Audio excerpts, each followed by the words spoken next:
Sabe aquela cena clássica? Você tá de boa, rolando o feed, aí alguém boceja num vídeo aleatório e plau. Você também tá bocejando, nem tá com sono, nem cansado. Só bocejou. E aí vem aquela dúvida que todo mundo já teve pelo menos uma vez na vida. Por que a gente boceja quando vê outra pessoa bocejando? Tipo, será que é empatia? Será que é algum bug do nosso cérebro? Será que é só o universo dizendo, vai dormir, criatura? A resposta é sim, quer dizer, depende. Mas antes de te contar um aviso importante, durante esse vídeo, você vai bocejar. Sério.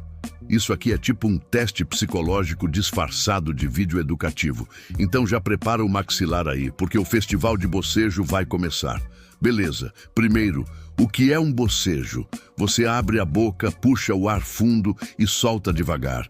Às vezes com barulho, às vezes com uma lágrima escorrendo. Às vezes com aquele barulhinho esquisito de quem quase desmonta o rosto no processo. Mas biologicamente falando, o bocejo é uma resposta involuntária. É tipo aquele e-mail que seu chefe te manda domingo à noite. Você não pediu, mas veio. É um reflexo do corpo. A gente não controla. Ele simplesmente acontece. Mas acontece por quê? Olha, tem várias teorias.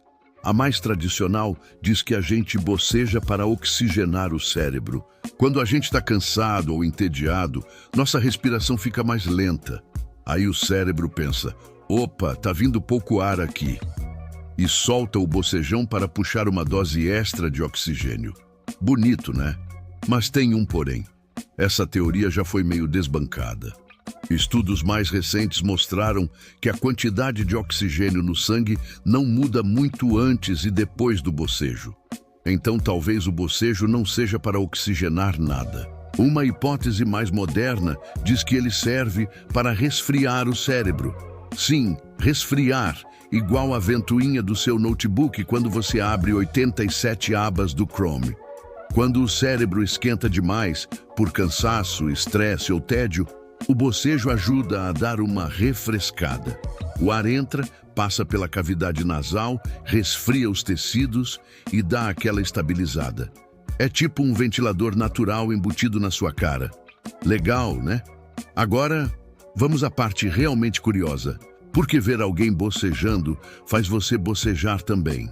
A resposta mais aceita hoje em dia é uma palavrinha que parece nome de vilão de desenho. Empatia. Sim, acredita-se que o bocejo contagioso seja uma forma primitiva de empatia. Um jeito do nosso cérebro sintonizar com o de outra pessoa. Quando você vê alguém bocejando, seu cérebro ativa as chamadas neuroimagens espelho. São células que disparam quando você vê alguém fazendo algo, como se você também estivesse fazendo. Esses neurônios espelho são os mesmos que fazem você se encolher quando vê alguém levando um chute na canela. Ou que fazem você rir num grupo quando todo mundo está rindo, mesmo sem entender a piada. Eles são basicamente o modo copiar e colar das emoções humanas. E com o bocejo acontece a mesma coisa. Seu cérebro vê outro bocejo e pensa, é hora, bora abrir a boca também. Agora segura essa, o bocejo contagioso não acontece com todo mundo.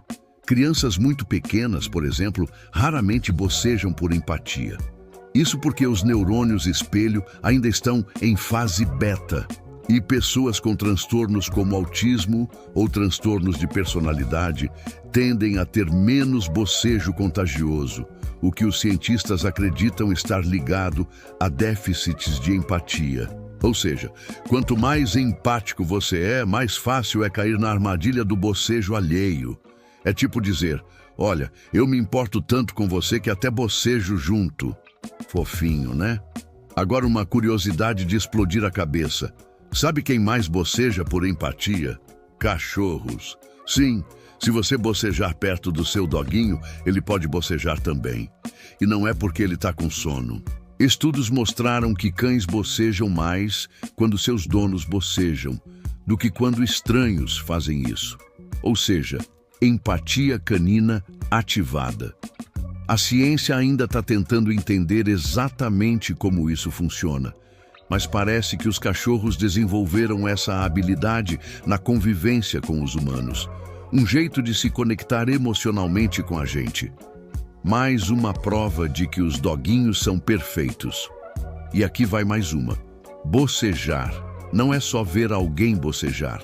Você pode bocejar só de ouvir um bocejo, ou de ler a palavra bocejo, ou de só pensar em bocejo. Aliás, tem gente aí bocejando agora só de me ouvir dizer bocejo. Bocejo, bocejo, bocejo. Tá vendo? É quase hipnose. Mas uma hipnose meio burra que só serve para te deixar com cara de segunda-feira. Agora olha essa. Você sabia que até primatas bocejam por empatia? Chimpanzés, babuínos e até alguns macacos menores já demonstraram esse comportamento. Ou seja, essa contaminação do bocejo é tão antiga quanto a fofoca.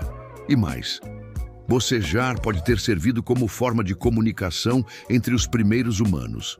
Tipo um código primitivo para dizer: tá todo mundo cansado, bora descansar, ou tô entediado, vamos caçar um mamute ou inventar a roda. Era o WhatsApp da Idade da Pedra. E claro, existem algumas situações em que o bocejo pode ser sinal de outra coisa. Por exemplo, bocejar demais pode ser um sintoma de ansiedade, estresse ou até problemas neurológicos. Mas calma, não precisa surtar se você bocejou 5 vezes nesse vídeo. Na real, isso só prova que você tem empatia, ou que você achou o vídeo entediante, ou os dois. Mas vamos seguir. Agora, para fechar com chave de ouro, aqui vão algumas curiosidades aleatórias sobre o bocejo que você pode usar para brilhar numa conversa estranha no elevador. Bocejar pode ajudar a resetar o estado de alerta. É como apertar o botão de soneca no cérebro. Ele pausa, respira fundo e tenta voltar. Existem animais que usam o bocejo como sinal de ameaça. Em leões e babuínos, bocejar pode ser um aviso. Tô relaxado, mas se quiser brigar, eu topo. Você não consegue bocejar de olhos abertos. Quer dizer, até dá, mas é estranho e desconfortável. Tenta aí. Vai parecer que você tá quebrando o próprio crânio. Tem gente que chora bocejando. Não é drama, é só o canal lacrimal dizendo: tô participando também. Bocejar é impossível de evitar. Quando vem. Você pode tentar segurar, disfarçar, transformar num espasmo facial bizarro. Mas ele vai acontecer. Enfim, bocejar é muito mais do que estar com sono. É biologia, empatia, conexão social e talvez um dos últimos resquícios do nosso cérebro primitivo tentando fazer sentido num mundo com Wi-Fi e TikTok. Então, da próxima vez que você bocejar no meio da aula, da reunião ou até de um date, não se sinta mal. Seu cérebro só está tentando se comunicar, ou te resfriar, ou pedir ajuda, ou tudo isso junto. Agora me diz, você bocejou durante esse vídeo? Se sim, missão cumprida. E se curtiu, manda esse vídeo para aquele amigo que vive bocejando só para chamar atenção. E comenta aí embaixo. Quantas vezes você bocejou assistindo isso?